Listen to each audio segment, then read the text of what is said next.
கர்த்தருடைய பரிசுத்த நாமத்துக்கு ஸ்தோத்திரம் உண்டாவதாக. சங்கீதங்களின் புத்தகம் 5வது அதிகாரம் அதனுடைய 3வது வார்த்தையிலே நாம் இப்படி வாசிக்கிறோம். கர்த்தாவே, காலையிலே என் சத்தத்தை கேட்டருளுவீர், காலையிலே உமக்கு நேராக வந்து ஆயத்தமாகி காத்திருப்பேன் என்று காணப்படுகிறது. இங்கே ஆயத்தமாகி காத்திருப்பேன் என்று சங்கீதக்காரனான தாவீது சொல்லுகிறார். அருமையான தேவனுடைய பிள்ளைகளை, இந்த தாவீது ராஜா வந்துட்டு ரொம்ப ஒரு ராஜ்யத்தை நடத்துகிறவர். ஆனாலும் அவர் என்ன செய்கிறார் சொன்னால், நான் ஆயத்தமாகி உம்முடைய சமூகத்தில் வந்து காத்திருப்பேன் என்று சொல்லுகிறார். அருமையான தேவனுடைய பிள்ளைகளை, நாம் இந்த விடிய காலம் நாம் எழும்பும் பொழுது நம்முடைய மனது, நம்முடைய வீடு, அதே மாதிரி நம்முடைய சுற்றுப்புறங்கள் எல்லா இடத்துலையும் ஒரு அமைதலை நாம் காண்கிறோம். ஆனால் இரவு தூங்க போகிறது வரையிலும் ஏதாவது சலஜலப்புகள் வீட்டுக்குள்ளே நடந்து கொண்டு தான் இருக்கும்.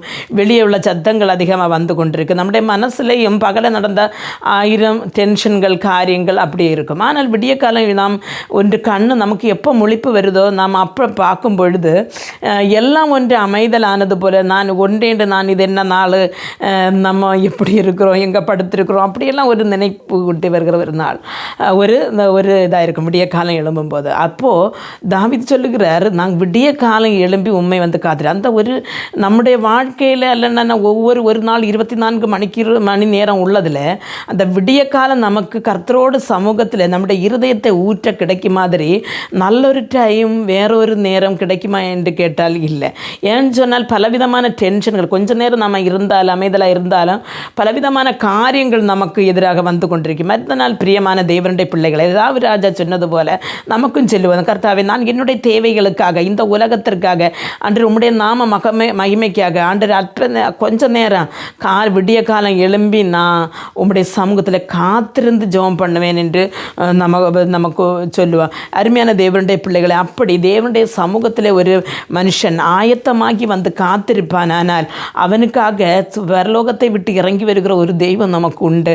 அதனால் உங்களோட தேவைகளுக்காக, வேதனைகளுக்காக, கண்ணீர்களுக்காக விடிய காலம் எழும்பி ஆண்டவருடைய சமூகத்தில் ஆயத்தமாகி காத்திருப்போம். ஆயத்தமாகி என்று சொல்லும் பொழுது நாம் எழும்பி நம்முடைய கடமைகளை முடித்துட்டு ஆண்டவர்கிட்ட இருக்கணும். அப்படி நம்ம ஒரு ஆயத்தப்படுகிறது, ஒரு யாத்திரைக்கு போனால் நம்ம இப்படி நாம் உடம்பு எல்லாம் விருத்தியாக்கி நாம் ஆயத்தமாக போவோமோ, அதே மாதிரி ஒரு ஆயத்தமாகி காத்திருக்க வேண்டும் என்று சங்கீதக்காரன் சொல்லுகிறார். அதே போல் ஆயத்தமாகி காத்திருக்க கர்த்தர் நமக்கு ஒவ்வொருவருக்கும் கிருபை அருள்வாராக. ஜெபிப்போம்.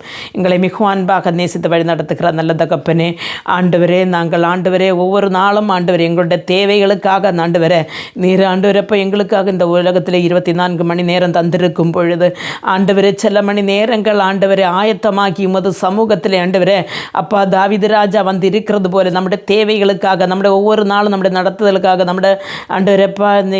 நம்முடைய பிரியப்பட்டவர்களுக்காக, நம்முடைய சமூகத்திற்காக, தேசத்திற்காக, சபைக்காக, குடும்பத்துக்காக நாங்கள் சில நேரங்கள் மணி நேரங்கள் ஆயத்தமாகி நம்முடைய சமூகத்தில் காத்திருந்து ஜெபிக்க வேண்டிய கிருபை எங்களுக்கு தாரும்.